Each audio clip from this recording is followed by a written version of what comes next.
निर्गमन की पुस्तक 26वां अध्याय वचन 1 से लेकर 37 तक।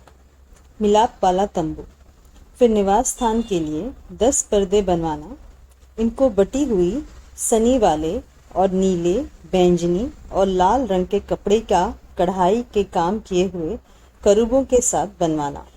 एक एक पर्दे की लंबाई 28 हाथ और चौड़ाई 4 हाथ की हो।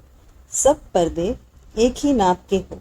5 पर्दे एक दूसरे से जुड़े हुए हो और फिर जो 5 पर्दे रहेंगे वे भी एक दूसरे से जुड़े हुए हो।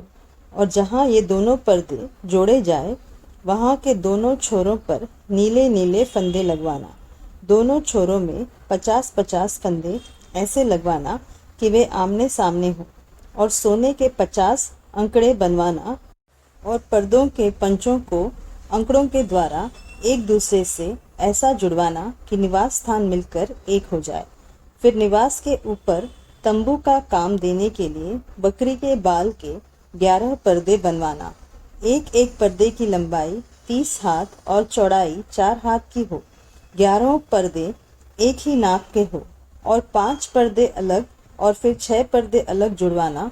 और 6वें पर्दे को तंबू के सामने मोड़कर दोहरा कर देना। और तू 50 अंकड़े उस पर्दे के छोर में जो बाहर से मिलाया जाएगा और 50 ही अंकड़े दूसरी ओर के पर्दे की छोर में जो बाहर से मिलाया जाएगा बनवाना। और पीतल के 50 अंकड़े बनाना और अंकड़ों को फंदे में लगाकर तंबू को ऐसा जुड़वाना कि वह मिलकर एक ही हो जाए।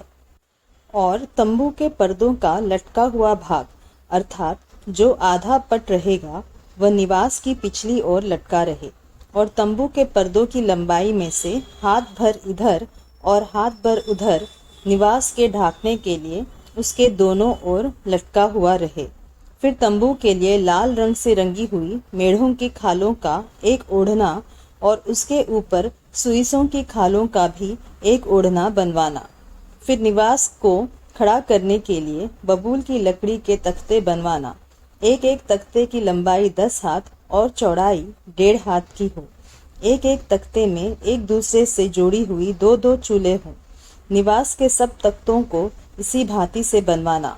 निवास के लिए जो तख्ते तू बनवाएगा उनमें से 20 तख्ते तो दक्षिण की ओर के लिए हो और 20 तख्तों के नीचे चांदी की 40 कुर्सियां बनवाना। अर्थात एक एक तख्ते के नीचे उसके चूल्हों के लिए 2-2 कुर्सियां। निवास की दूसरी ओर अर्थात उत्तर की ओर के लिए 20 तख्ते बनवाना और उनके लिए चांदी की 40 कुर्सियां बनवाना। अर्थात एक एक तख्ते के नीचे 2-2 कुर्सियां हों। निवास की पिछली ओर अर्थात पश्चिम की ओर के लिए 6 तख्ते बनवाना और पिछले भाग में निवास के कोनों के लिए 2 तख्ते बनवाना। और ये नीचे से 2-2 भाग के हो और दोनों भाग ऊपर के सिरे तक एक एक कड़े में मिलाए जाए। दोनों तख्तों का यही रूप हो। ये दोनों कोनों के लिए हो और 8 तख्ते हों और उनकी चांदी की 16 कुर्सियां हों। अर्थात एक एक तख्त के नीचे 2-2 कुर्सियां हों। फिर बबूल की लकड़ी के बेड़े बनवाना। अर्थात निवास के एक ओर के तख्तों के लिए 5 और निवास के दूसरी ओर के तख्तों के लिए 5 बेड़े। और निवास का जो भाग पश्चिम की ओर पिछले भाग में होगा उसके लिए 5 बेड़े बनवाना। बीच वाला बेड़ा जो तख्तों के मध्य में होगा वह तंबू के एक सिरे से दूसरे सिरे तक पहुंचे। फिर तख्तों को सोने से मढ़वाना और उनके कड़े जो बेड़ों के घरों का काम देंगे उन्हें भी सोने के बनवाना और बेड़ों को भी सोने से मढ़वाना। और निवास को इस रीति खड़ा करना जैसा इस पर्वत पर तुझे दिखाया गया है।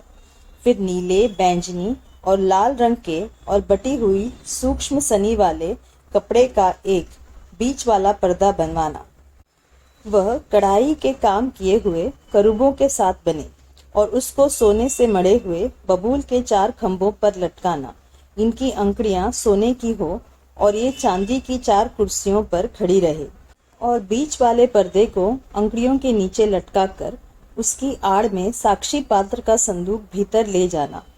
इस प्रकार वह बीच वाला पर्दा तुम्हारे लिए पवित्र स्थान को परम पवित्र स्थान से अलग किए रहे।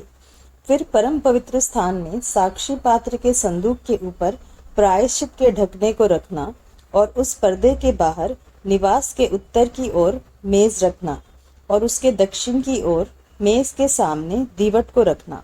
फिर तंबू के द्वार के लिए नीले, बैंगनी और लाल रंग के और बटी हुई सूक्ष्म सनी वाले कपड़े का कढ़ाई का काम किया हुआ एक पर्दा बनवाना और इस पर्दे के लिए बबूल के 5 खंभे बनवाना और उनको सोने से मढ़वाना।